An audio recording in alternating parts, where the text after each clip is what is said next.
आदाब नाजरीन, आयत न्यूज़ में आप सभी का खैर मकदम है। लाइव बरकातहू। मैं हूँ शिराज खान, तेलंगाना से।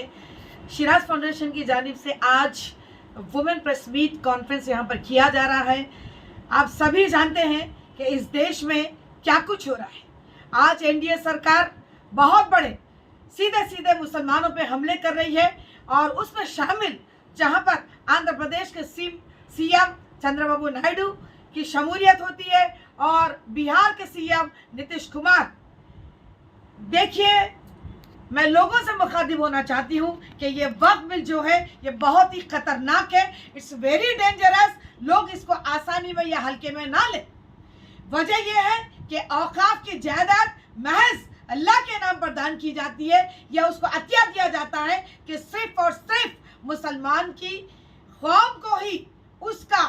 यानी कि वेलफेयर के तहत, पॉलिसीज के तहत उस कौम का डेवलपमेंट हर एतबार से हो सके, बल्कि ना कि ये कि उसमें काले कानून के जरिए इस जायदादों को यानी कि हड़पने की सोच और इरादा या बड़े से बड़े साजिशें और मंसूबे रचते हुए मुसलमानों को गुमराह करते हुए यानी कि ये बिल तुम्हारे हक में बेहतरी कर सकता है, ऐसे मंसूबे के तहत आज बीजेपी एनडीए सरकार हमारी अल्लाह की जायदादों को लूटने की यानी कि सोच रखते हुए इस बिल को पास करा चुकी है। और बहैसियत वुमेन रिप्रेजेंटेशन मैं तमाम रियासत के खवातीनों से अपील करना चाहती हूँ कि आप अपने घरों से निकलिए और हर प्रोटेस्ट में आप हिस्सा लीजिए जब तक कि बिल को इस सरकार से हम वापस करने की हमारी मांग को पूरा करे तक हम यानी कि हमारा प्रोटेस्ट नहीं छोड़ेंगे। रही बात दूसरी कि औकाफ के माने क्या है, एक आम आदमी, एक आम मुसलमान या एक गरीब मुसलमान इस बात को आज भी नहीं समझ सकता, क्योंकि सियासी शऊर आज हमारी कौम में नहीं, समाजी शऊर भी आज हमारी कौम में नहीं है। तो मेरी अपील है कि औकाफ की जायदाद सिर्फ अल्लाह की मिल्कियत होती है और अल्लाह की मिल्कियत से मुराद मुसलमानों का ही उसमें बदअखलाक होना या इंटरफेयर होना या उसका मैनेजमेंट मुसलमानों के हाथ में ही होना चाहिए, बल्कि ना कि ये सरकार और उनके मंसूबे।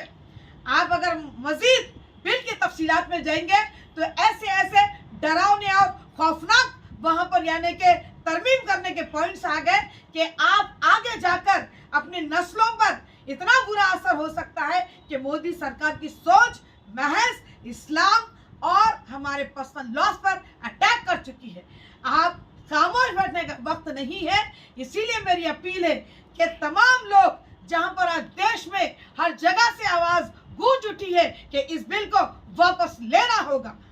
और मेरी आखिरी इल्तिजा ये है कि नौजवान नस्लों से और घर में बैठे उन माओं से मैं अपील करूंगी, गुजारिश करूंगी कि घर का घर पूरा जब भी यानी कि प्रोटेस्ट होता है या एजिटेशन होता है कि सारे के सारे देश के लोग या हर रियासत से लोग बाहर आए और इस मोदी सरकार के इस काले कानून को वापस लेने तक अपनी यहाँ तक कर कुर्बानी की भी अगर जरूरत पड़ी, खून बहाने की भी अगर जरूरत पड़ी, यहाँ तक के हमारी जानों पे भी अगर कुछ हो सका तो यकीनन हम अल्लाह के उस हक को इन दुश्मनों से या जालिम हुक्मरानों से हम छीनने नहीं देंगे। यही मेरा मैसेज था। लिहाजा बहुत जल्द हम इस मूवमेंट को, इस प्रोटेस्ट को खवातीन के लिए हम लीड करना चाहते हैं, तो हमारे इस वीडियो को जरूर देखिएगा और 2-4 दिन में हम प्रोटेस्ट की डेट भी डिक्लेयर करेंगे और तमाम खवातीन से अपील करेंगे कि हैदराबाद में जितने भी खवातीन है, जितने भी इंडिविजुअल से या ऑर्गेनाइजेशन से, महिला ऑर्गेनाइजेशन से यानी कि SC, ST, BC तमाम लोग यानी कि इसमें शामिल हो जाइएगा, क्योंकि ये देश के लिए बहुत ही खतरनाक है। और बहुत बड़ी बात, ये मुसलमानों पे हमला तो है लेकिन इसका असर दलितों पर भी होगा, क्रिश्चियन पर भी होगा, सिख पर भी होगा, ईसाई पे होगा, जैन पे होगा, बुद्ध पे होगा, पारसी पे भी होगा, क्योंकि ये बिल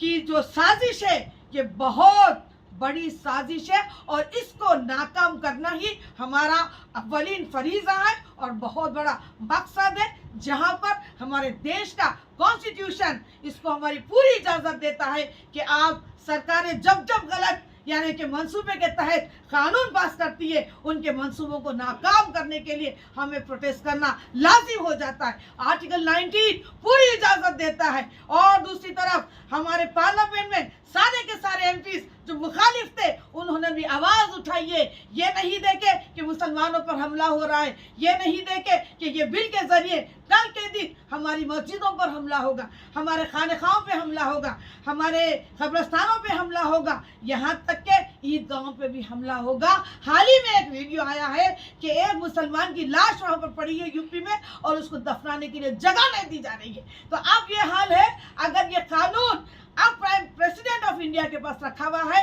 उससे पहले हम लोगों को बहुत बड़ी आने के कोशिशों के साथ, बहुत बड़े मजमे के साथ मुखालिफ की आवाज़ों को बुलंद करते हुए, हक की आवाज़ को बुलंद करते हुए अपने हुकूक को लेने का यहाँ पर आज वक्त आ गया है। तो लिहाजा मैं शिराज खान खवातीन की तरफ से हाथ जोड़ के अपील करती हूँ कि आप घरों से निकलिए। जब तक हम सड़कों पर नहीं निकलेंगे, भारी से भारी तादाद में, लाखों की तादाद में ये बिल वापस नहीं हो सकता। लिहाजा इस बिल को वापस करने के लिए हमको प्रोटेस्ट करना जरूरी है। मैं चंद बातें आपको याद दिला दूं, ये बीजेपी सरकार जो मुसलमानों को कपड़ा देकर पहचानने की बात करती है, रोड के ऊपर नमाज पढ़े तो गोली मारने की बात करती है, ये बीजेपी सरकार हर मस्जिद के नीचे मंदिर देखने की बात करती है, हर दरगाह में मंदिर देखने की बात करती है, हिजाब के ऊपर सवाल उठाया है, मुसलमानों की मैशत के ऊपर बार बार हजार टुकड़े कर रही है। और आखिरी बात, बिल्किस के केस में क्या ये सरकार इंसाफ दी थी? गुजरात के रियोट्स में जो बिल्किस नामी लेडी थी, 20 से 25 सालों तक उन्होंने केस लड़ा है, लेकिन उसके साथ इंसाफ नहीं करा। तो ये मुसलमानों के साथ इंसाफ करेंगे? खुदा के वास्ते आप गुमराह मत होइए। मेरे इस वीडियो को इतना शेयर कीजिए ताकि हर मुसलमान